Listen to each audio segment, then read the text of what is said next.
Good morning, good afternoon, and good evening, everyone, depending where you're listening to us from. Welcome to this episode of the HR Circle, and we are happy you're here with us for the next 20 minutes or half an hour to discuss with our guest of the month. I have here with me Luke and Sherry as always, but I'm proud to say that we also have with us Bonnie Tinder, who is the founder of Raven Intelligence.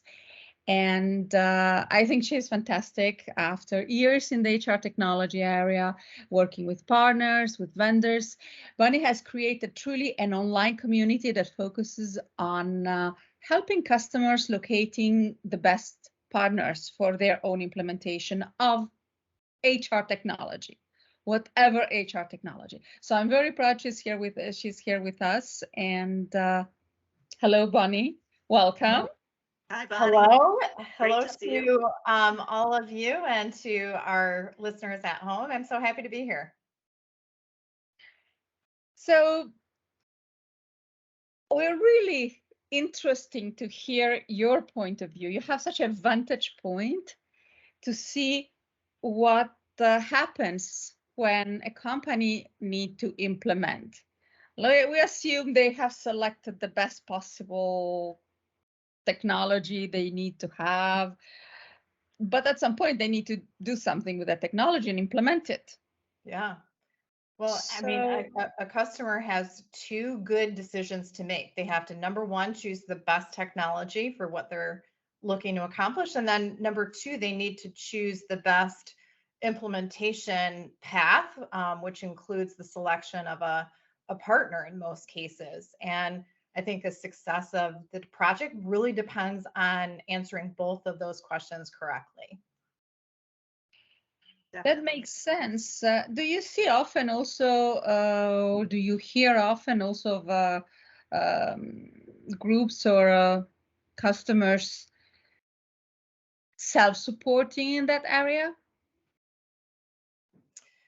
Um, you know, there are times that a customer will implement on their own or do so with the help of the software vendor. But what we see is about 89% of the time that companies, if they're putting in an enterprise level type of software, are looking to a third party partner with expertise in that area to help them in the project itself. So in most cases, you know, the reviews that we have are from customers who use a partner. Yeah, I think that's the ideal way to go. You need that you need the extra resource and you need that kind of third party objectivity because a lot of implementing software is about change management. And it's really hard to just get your team inside to say, yeah, let's make that change. It is very hard. It's interesting you mentioned the expertise. How Well, I have so many questions popping in my mind. On one side, it's what are let's start with the simple question. What do you think are the most important criteria? Because expertise, obviously, if they don't know what they're implementing, it's sort of a tough call. Yeah. But it's hard to make a ranking. Yeah. I mean, I would say the number one thing that customers look for in a partner is experience with both the software and the type of project that they're about to embark on. So how many years of successful experience do they have with the scope of the type of project that a customer is looking for? And, also references similar to theirs in their industry, with a similar sort of geographic landscape as they have. But, if it hinges on a single word, it's going to be experience with both the software and the type of project a customer is looking to accomplish. What about education, certifications? Are those still weighing heavily as selection criteria? Without a doubt. I mean, within the area of experience, there are ways to really systematize the experience level. So certifications is definitely one of those things. And every vendor has their own certification process for partners. Success Factors has, associate and professional designation. So, the higher the level of experience or certification, in most cases, the better. I would say that other vendors too have certification paths, making sure that the firm that you're choosing has gone through and, provided learning for their consultants and are not just, throwing new recent college grads on your project, is a real key. But, within the umbrella of experience, certainly certifications are a piece of that. And, a really solid proof point that a firm and the team that they're going to provide has the level of experience with the software itself, that's going to be so important.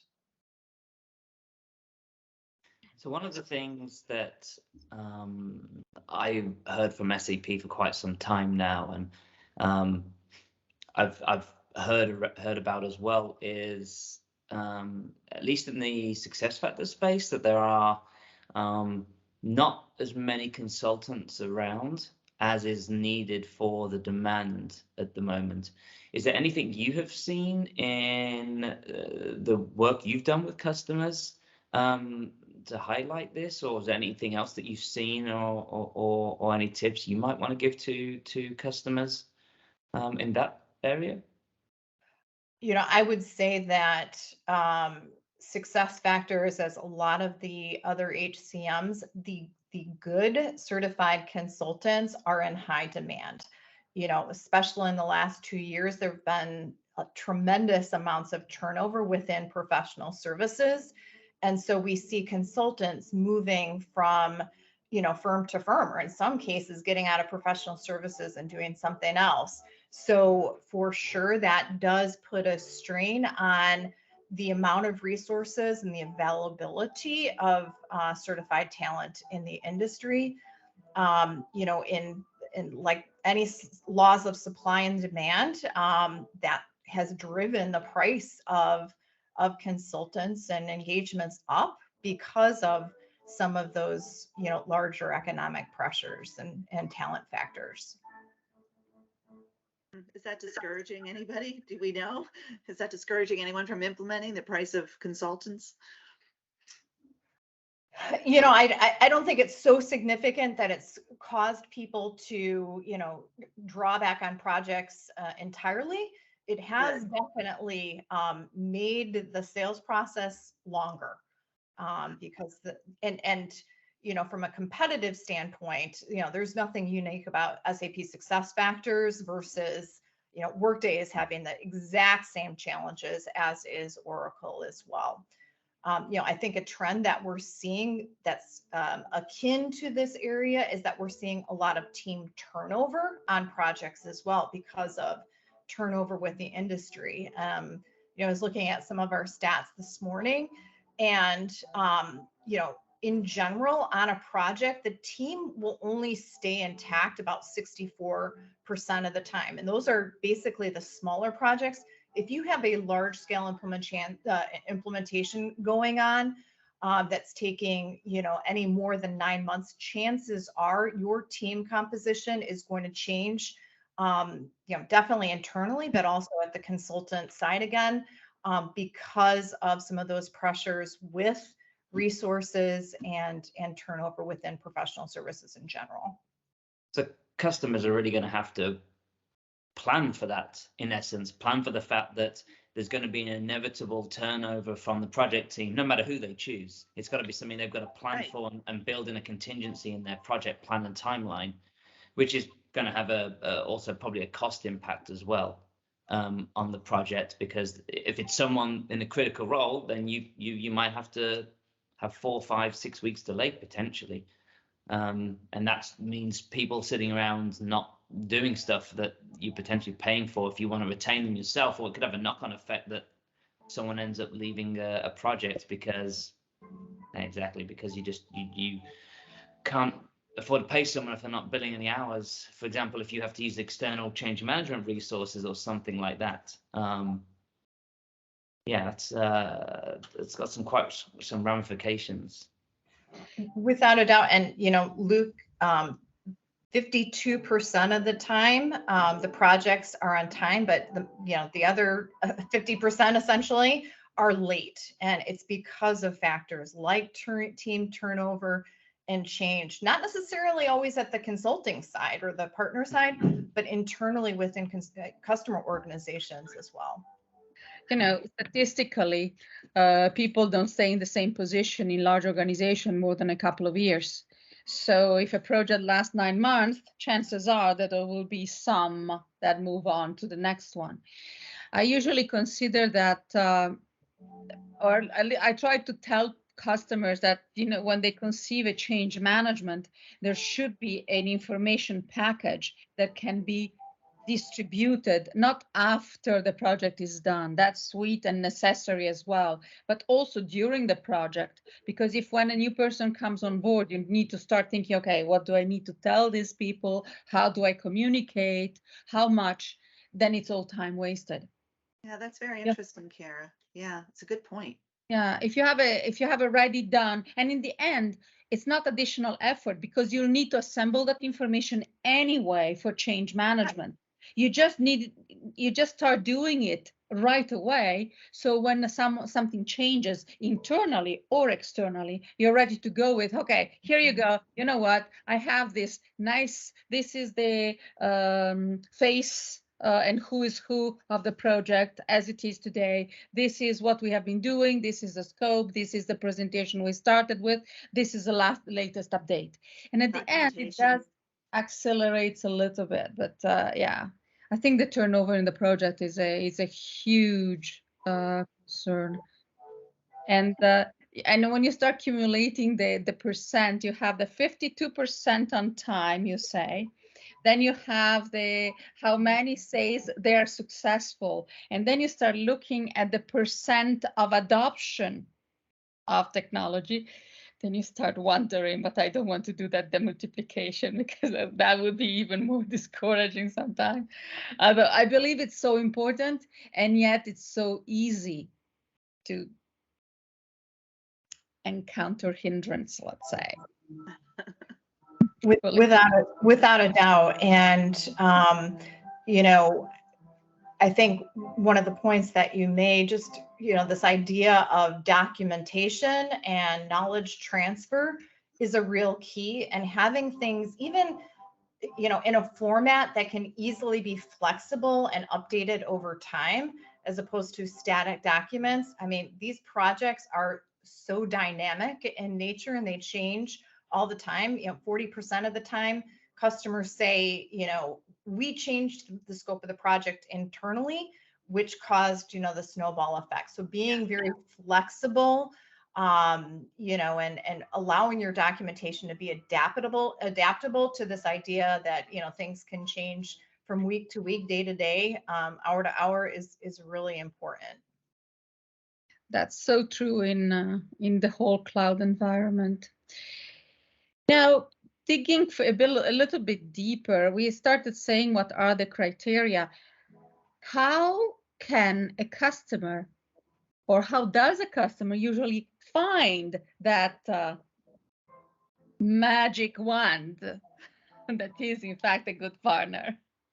Yeah, well, we asked that question in our reviews, and the vendor either sourcing or the vendor opinion heavily weighs in and influences customers and who they choose. So 15% of our customers say the software vendor actually chose the partner for them. And if you look at HCM vendors like Workday, they actually have a matching program where they assign partners as opposed to allowing the customer to choose them. I think other environments, the SAP world for sure, and Oracle is more flexible in terms of partner selection. Most of the time, a vendor will recommend a couple of partner choices. The customer will end up vetting them. I would say the absolute best projects that we see though are when the customer said, we did our own research and brought partners to the table during the selection process as opposed to relying on the opinion of the vendor. And I think it's so important, you know, the partner that you choose for your project is going to be who you live with.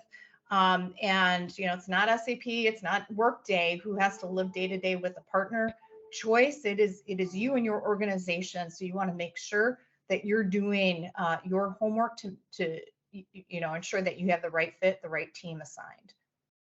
They really become part of your team, honestly, when you're doing these implementations. So that it is very important to like who you've hired.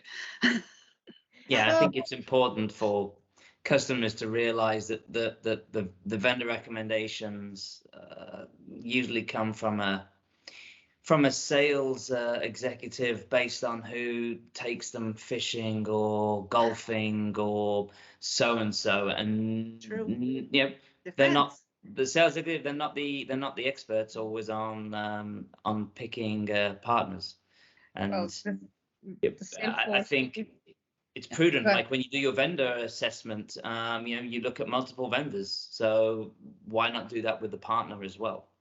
Absolutely. yeah. And, Well, and don't assume that because you know, a partner has a big name or part of a big five consulting group that you know is somehow worth more than, you know, the other partners that can do the work probably maybe even more effectively and more economically for you. So you know, that's another assumption I think people make is that just because somebody, you know, is a huge big recognizable name brand consulting firm that they do better work than independent or you know, the more boutique firms. That's not the case at all. That's not, we don't see any correlation between name brand and success of a project in our reviews. That's so interesting. I'm wondering if it wouldn't be a smart idea to include in the criteria also a cultural fit. Yeah, I think that's what I was getting to, Kira, when I said they're part of your team, because they have to fit with you culturally. I've, as a former customer, had partners on site that, you know, I might have really liked when I interviewed them, but culturally they just did not fit. Their work style didn't fit, or how they melded with the team didn't fit, and that created lags in productivity.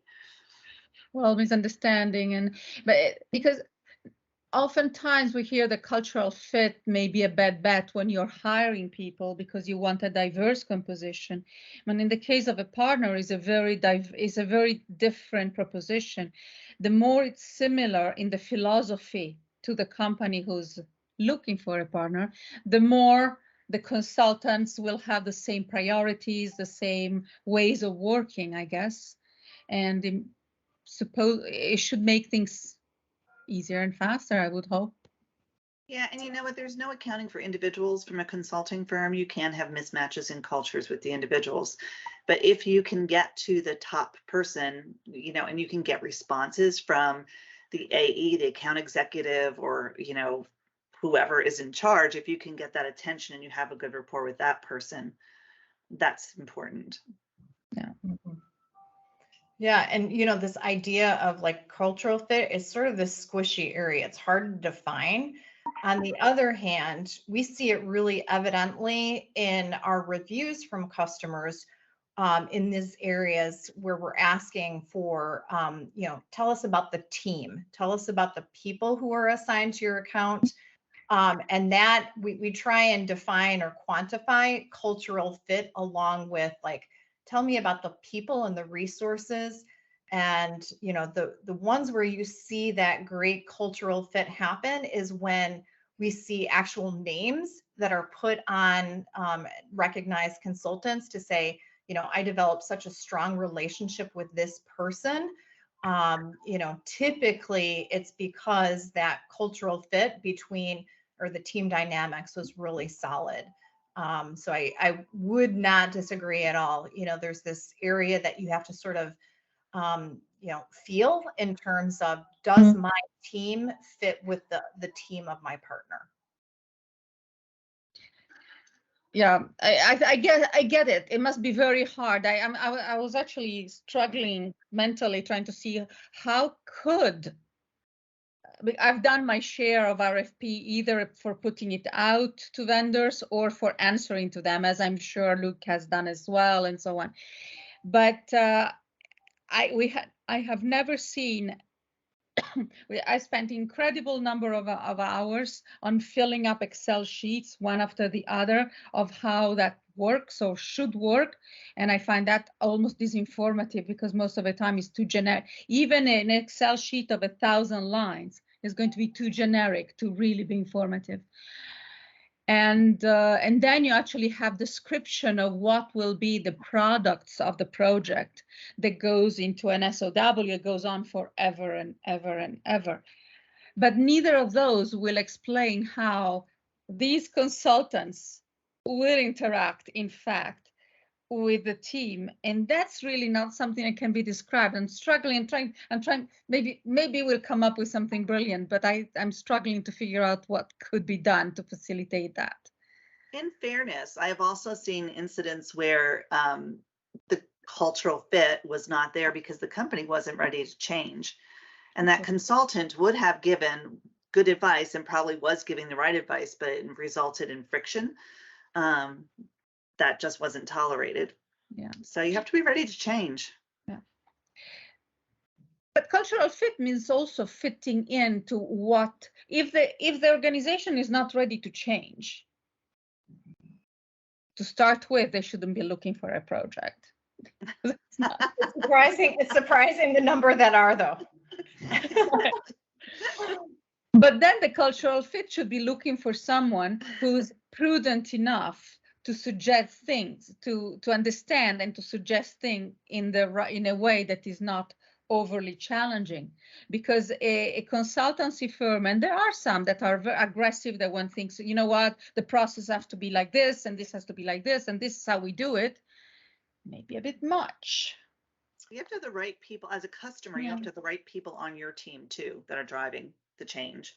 And if you have a great partner with a cultural fit, they're probably going to tell you to, pump the brakes if you're not ready, or they're going to help you do other things to get ready before diving into the actual project itself. So I think, going back to the right choice and partner, the right choice and partner are sometimes going to be consultants that challenge your ideas or challenge your time frame because they have seen many other projects in similar situations, and have a level of expertise from the outside looking in to help. And so I think if you're not ready for a project, a good consulting firm will help slow you down.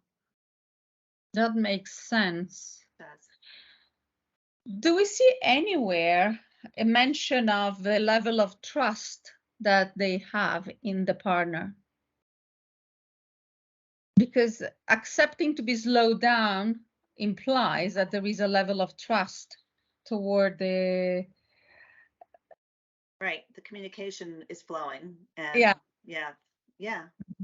You should trust who you hired. Ideally, yes.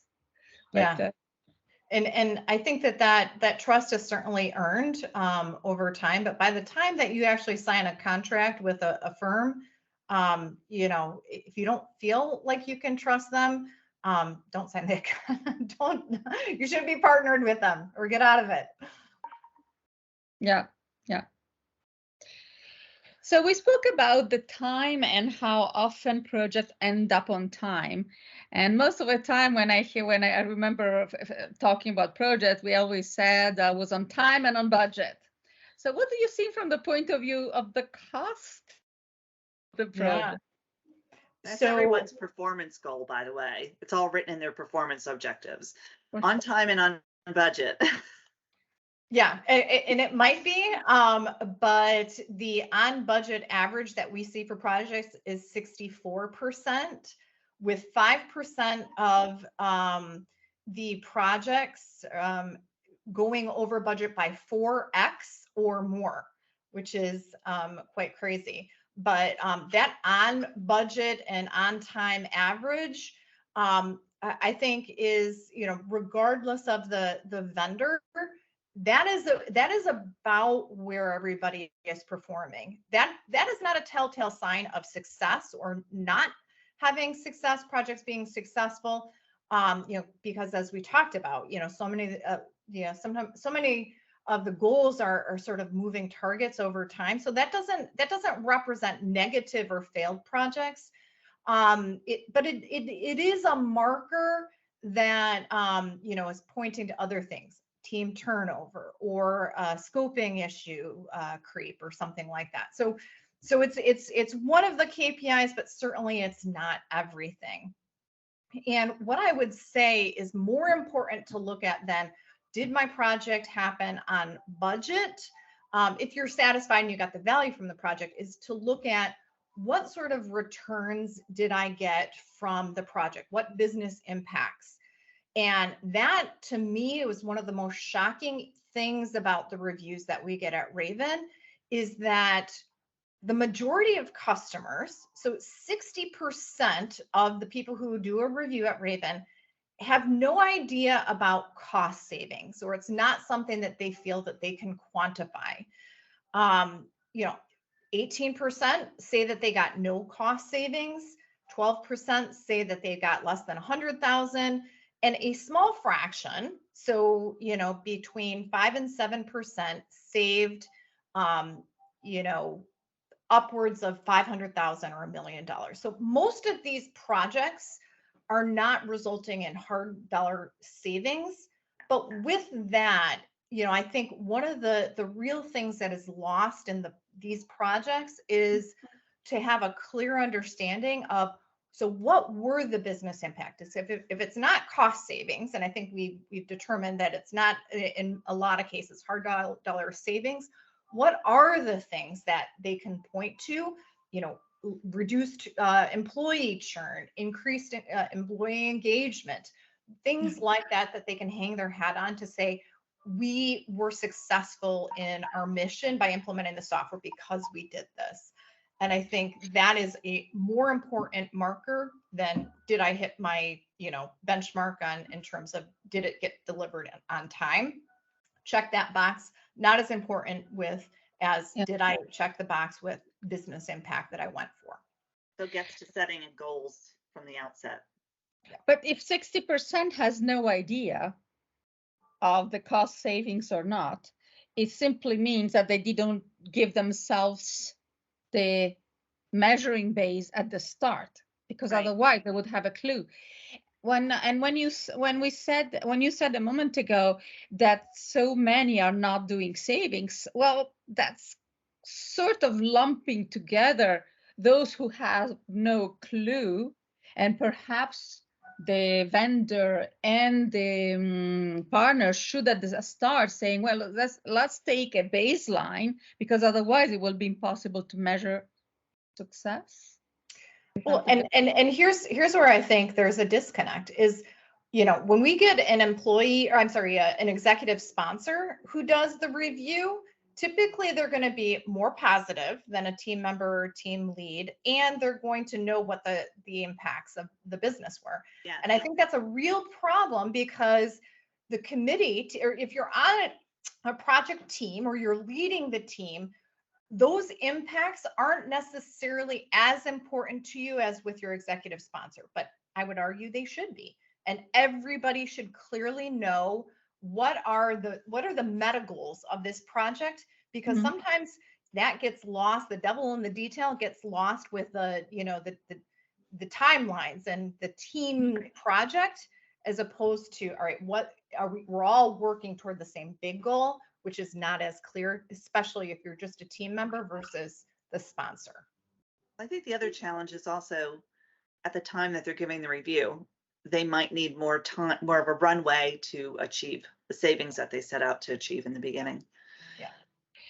And I think, and that's, I think we are getting to the end, but I'll add one small thing. I think very often we imagine that dollars are the only savings. To your point, Bonnie, a moment ago, I believe that often is not in dollars. when we calculate the baseline, is often in time savings.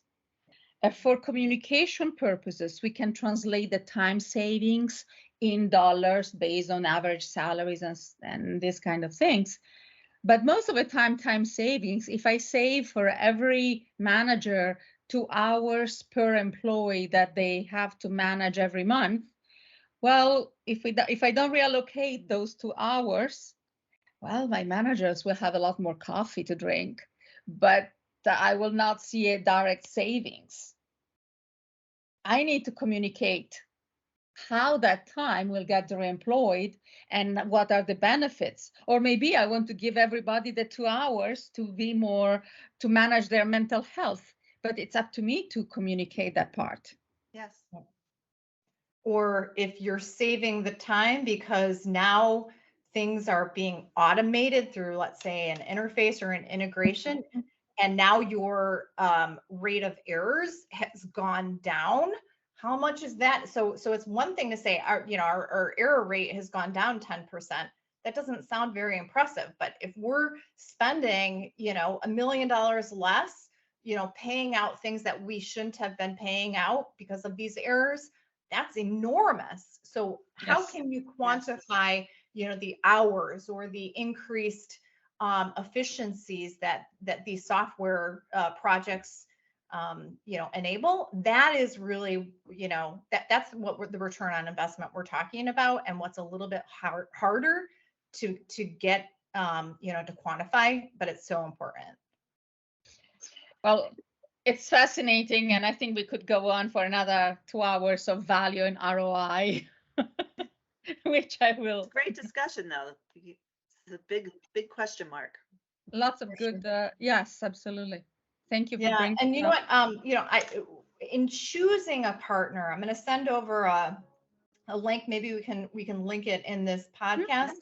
But we have come up with a sort of an approach for a customer to take, just things that you want to make sure, questions to ask during the selection process to make sure you're covering all your bases. And we talked about lots of them today, but I'll send that to accompany this this recording, because it outlines things pretty simply. Nice. I think that will be a popular link. Awesome. Thank you so much, Bonnie, for being with us during this time. Great to see you again. Thank you for having me. Really interesting. Till next time.